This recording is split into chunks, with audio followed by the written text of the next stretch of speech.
Hello guys, today I want to talk with you about making money off a trading card game. Seems to be a hot button issue, and I am going to tell you a very easy, well, it's not very easy, but it's a sure way how anybody can make money with selling trading card games. Selling cardboard. You want to make money off it? I'm gonna tell you how. It is quite simple.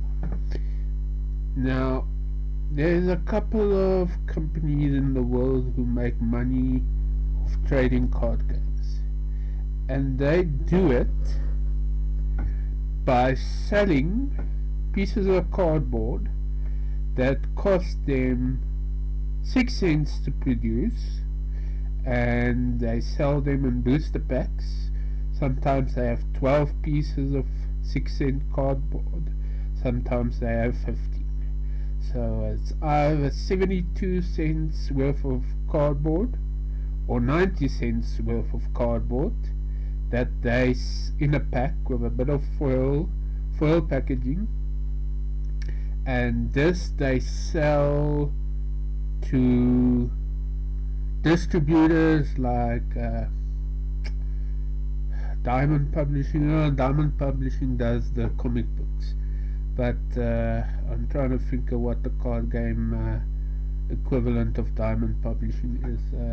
Alliance is the big one in the US, and there's a myriad of others. But you can make money off of a trading card game if you can sell 72 cents to 90 cents worth of cardboard for anywhere to $2 to $2.50 a pack. And then of course the Alliance will get its cut, and the shops will get its cut, and by the end, when it gets to the end user, it'll cost $3.50 a pack or $4 depending on where you buy it. But for you as a person who wants to make money off a trading card game, that is how you do it. If you can produce it for 6 cents and then sell a pack of 10 to 15 of those 6 to 9 cent pieces of cardboard for $2 to $2.50, then boy, I tell you, you are in business. And as long as you can sell enough of those packs, you're gonna make a killing. So that is how anybody can make money off a trading card game. It's very simple. You develop or design a game, a physical card game, where you sell 72 cents to 90 cents of cardboard in a foil pack or in a collection of foil packs for $2 to $2.50. That is how anybody can make money off a trading card game. It's easier said than done, of course, but if you can develop a successful game, then that is how you do it. Of course, I'm not quite sure what it takes to get Carta Mundi to produce your game. Maybe you'll have to have at least $4 to $5 million worth of income, money on hand, to get Carta Mundi to make anything for you. There may be a whole slew of requirements that these printing presses need before you can actually get them to do anything that I don't have any knowledge of. But that is the only way you make money with a trading card game. Now, what will you not make money with? I can show you. Star City Games. This kind of thing. Cracking booster boxes to sell what you get inside. Buying this one and this one, all these cards. this piece of cardboard that costs 6 to 9 cents US to produce, buying it for $16, that is not how you're going to make money off a trading card game. Rest assured. No ways. So all of these types of cardboards, all of them, cost 6 to 9 cents to produce. Look at the money they want for it.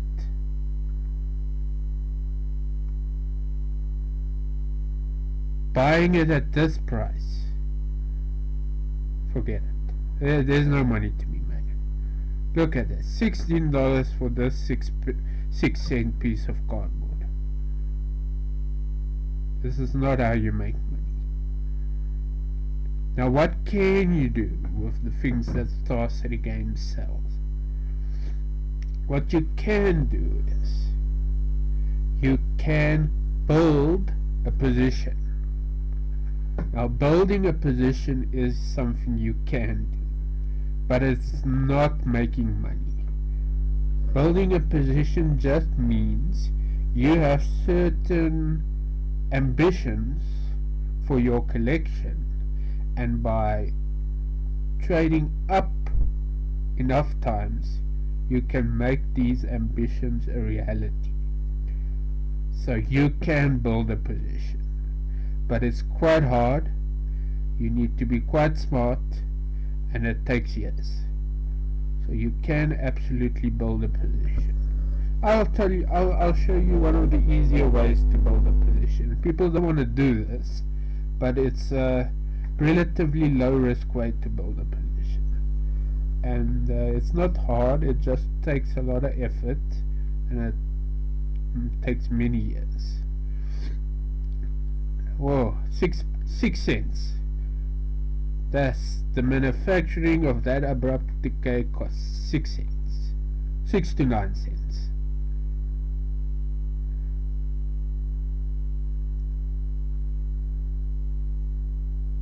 A booster box basically costs the same as a book to produce. It's the same type of printing press that goes into book manufacturing that goes into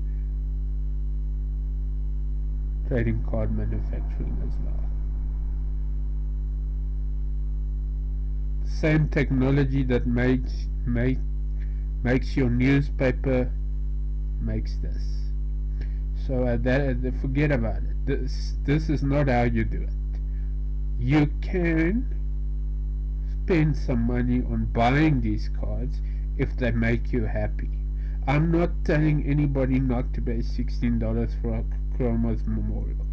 If you want a Chroma's Memorial and you have $16 to spend on it, go for it. I'm not shaming anyone in buying these things. I'm just saying buying and selling this is not how you make money. So the only way is selling booster packs of cardboard, 72 cents to 90 cents worth of cardboard for $2 to $2.50. That is how you make money.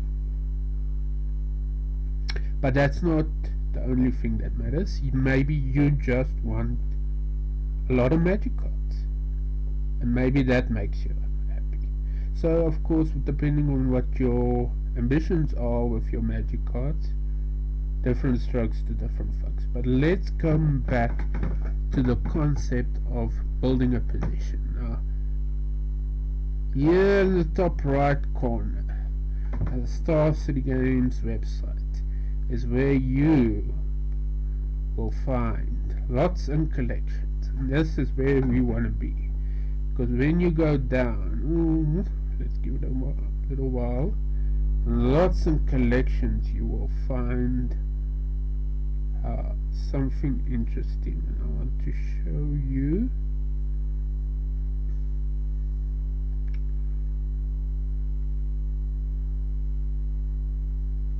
I'll get to it. MTG Rares, lots and collections. 1,000 rares for $100, 10 cents each.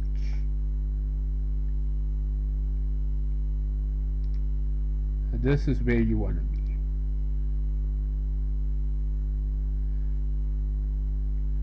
Sorted magic rare cards, revised to current sets, all the way up. Minimal duplication, that's a brilliant one. Well, for many years the 1,000 rare lots cost $120, it was $140. So now they sell them for $100, which is brilliant. And I do suspect they don't give play sets of 250 cards anymore, which is even better. So now let's talk about bulk rares. So long ago the industry standard for a bulk rare was 10 cents, and most online retailers would buy your bulk rare without needing to look at it for 10 cents. Now, I'm not quite sure what Star City Games currently sells them for, but if they ask 10 cents a rare, I must assume that they're not buying them for 10 cents too. So that may have changed. I suspect they now buy them for 8 cents, because you can't buy and sell bulk rares at the same price. As a retailer, that doesn't make business sense to me. But either way,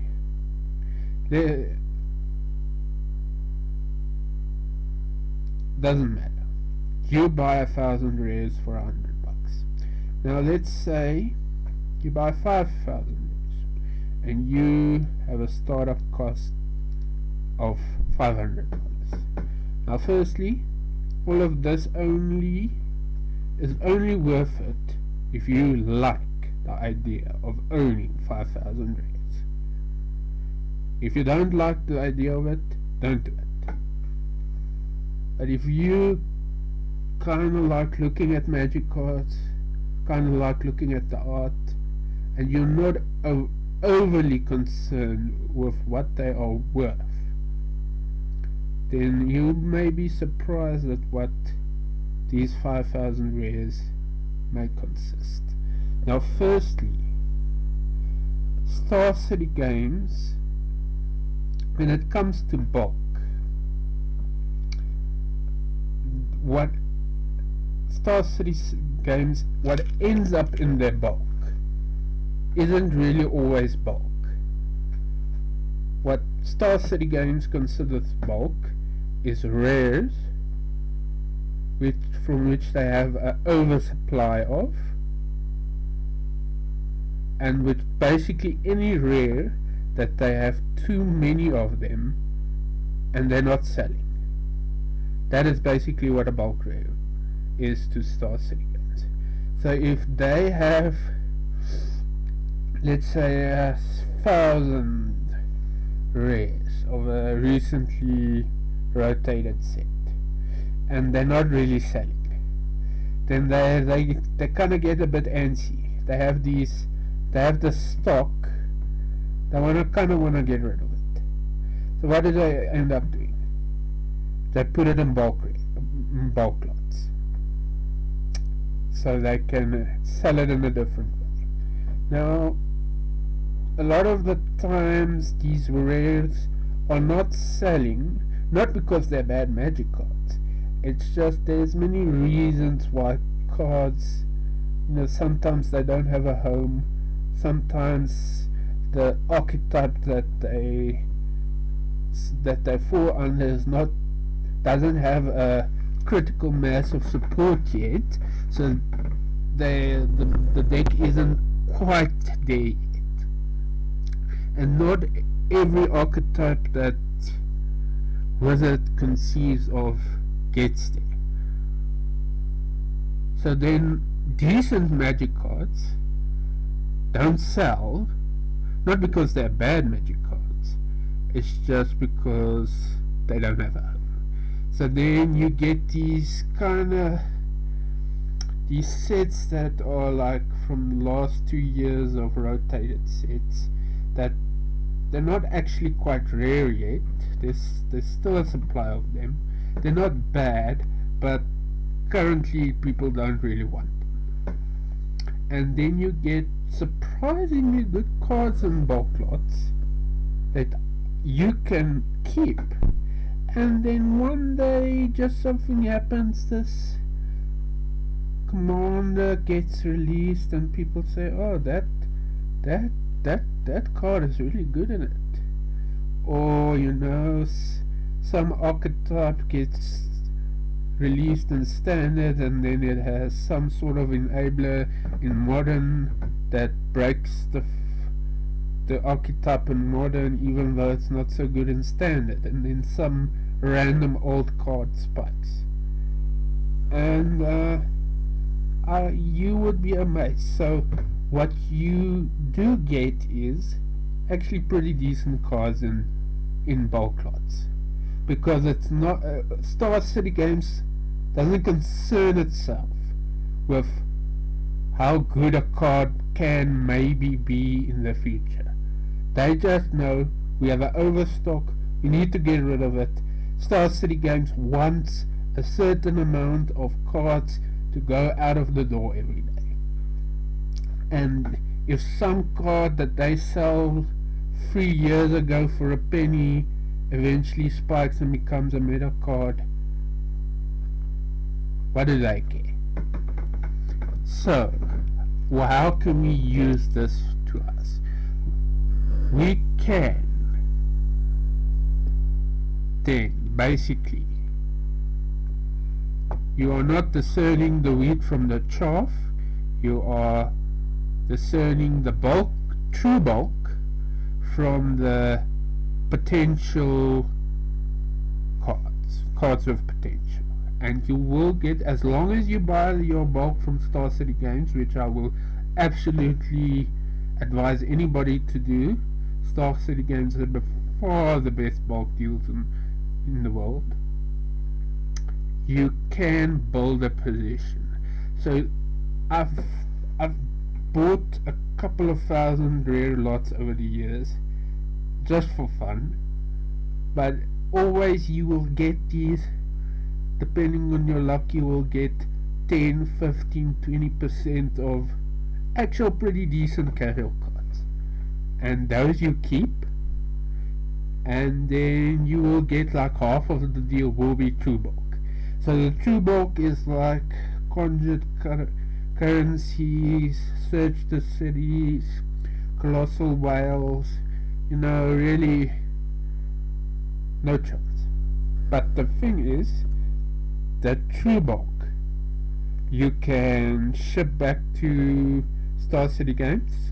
So maybe if 500 out of your 1,000 rare is you don't want, it's really, you ship it back to Star City Games and you get $40 for those 500 rares. And then so it's, you can basically, as I see this, at most lose 2 cents per year. So out of your $100, you can sell all of it back to Star City Games for $80. So at worst, you can lose 20% of your investment. That's guaranteed. So 80% of what you put in, you are guaranteed to get back. Now there is also sometimes the issue of trade bonuses. I'm not quite sure, I haven't traded with Star City Games for many years. I'm not quite sure how trade bonuses works these days, but you can get a trade bonus if you don't want cash in, but you're willing to buy other things on the shop. You can get anywhere from a 20 to a 50% trade-in bonus, which is brilliant. So you are not making money, forget it. As I said, the only way to make money off a trading card is to sell 72 cents worth of cardboard for $2. That's how you make money. Now this you can use to build a position. Now building a position, how would you do that? Now you can, let's say you buy $500 worth of bulk rares. 5,000. Now, the first thing you will do is you will get the casual gems out of that collection. Those you will keep. You will decide either you just sit on them or you try and peddle them to some filthy casuals you meet somewhere. The true bulk you can probably just ship back to Star City. So there's no much. It's easy. And that, let's say 20%. So let's say you get, out of those 5,000 rares, you get 1,000 rares that you think you could peddle to casuals. Now the first thing I would do is the casual gems I would take out of this deal. Those other cards that I'm not too fussed about, I would tell anyone, blanket rates. You can, if you have rares that you don't want, you can go through those boxes, and for every 2 rares you put in, you can take anything out, no questions asked. You just have the understanding with your casuals that it has to be 2 different rares, and you retain the right to refuse a trade if you think the system is being abused. So then you make 10 cents with every trade.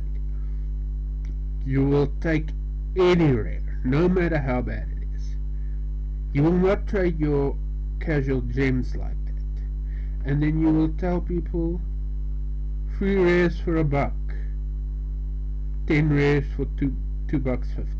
Easy. If you want to buy it with cash, that's the rate. If you want to trade 2 rares in, 1 rare, any rare out. So yes, you are selling 33 cents worth of rares that cost you 10 cents, but really you're making 333% profit, but nobody's gonna fucking feel ripped off because they paid $1 for 3 rares. So it's fine. Nobody's gonna, I don't think it's a problem, and casuals don't really think about monetary values like that anyway. If you've got a rare that intrigues a casual, it's not gonna think, oh, I can buy it for 10 cents of Star City Games. They're not gonna think like that. They just want it. And anyway, paying 33 cents for a rare is not really ripping anybody off, now is it? So then one day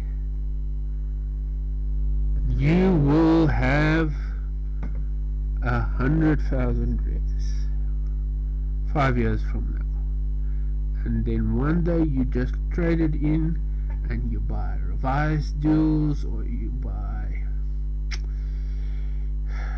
whatever, judge rewards, judge foils, fetches, foil fetches. You can buy those nifty onslaught fetches that were judge promos that had the modern frame but the old artwork. You can do it, but I'm not telling you straight up, you're gonna have to do thousands of trades, and it's only gonna be worth it if you like owning Magic cards. I like bulk rares, I do. I don't care what a Magic card really is worth. So having thousands of bulk rares is something that I like, and maybe only 10% of the cards I ever had spiked, but that's okay, because even if none of them spike, they still make me happy. So really, if you want to make money, then become a game developer of trading cards. You can make money like that, but it's not easy. If you like the hobby, and you like owning Magic cards, and you want to build a position and this is how you do it. But it's not making money. And don't let anybody ever tell you, anybody in the magic finance community, tell you anything else. You're not making money. You are building a position. Building a position you can do by trading up enough times. And selling casual cards to filthy casuals is an absolutely brilliant way to do it. And a lot of bulk rares are great casual cards. And that is the thing with Star City Games. They don't really, it's a business. They think of numbers. They are not attuned enough into magic circles where they can gauge the possibility of a card one day spiking. Like I got several second harvests out of Star City Games bulk deals. I think I have 2 play sets of second harvests. Let's see what second harvest is worth today. It's probably just $1 or $2.